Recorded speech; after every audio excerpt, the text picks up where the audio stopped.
Mana endi koreys tili kurslarimning narxini patolog qilsam bo'ladi.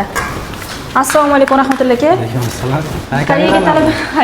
Koreyaga ketayotgan talabalarni ketishini osonlashtirish uchun bank shotsiz, yana boshqa hujjatlarsiz qilinadigan Growth Leader dasturi chiqdi. Tez gapiring, nima u?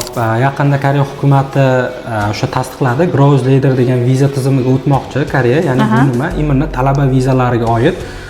Ya'ni endilikda moddiy ahvoldan ko'ra til bilish darajasi va o'sha education background'iga qaraydigan bo'ldi. Ya'ni moliyaviy ahvoli u darajada yaxshi bo'lmasa ham, o'qish, misol uchun til o'rganishi yaxshi bo'lsa, ya'ni koreys tilini biladigan bo'lsa, viza olish koeffitsiyenti ancha yuqori bo'ladi.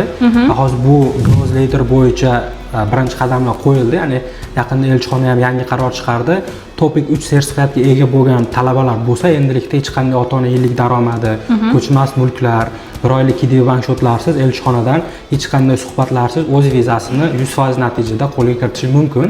Ya'ni bu o'sha yangi viza tizimini birinchi etaplari hisoblanadi. Aha. Tak, bo'lmasam savol kuzgi semestrga ulgursak bo'ladimi? Xo'p, kuzgi semestr qabullar hozir davom etyapti va xudo xolasa topik endi chiqadiganlar bo'lsa yoki topikka kirib imtihonga kirib chiqqanlar bo'lsa, bemalol topshirib ulgurishlari mumkin.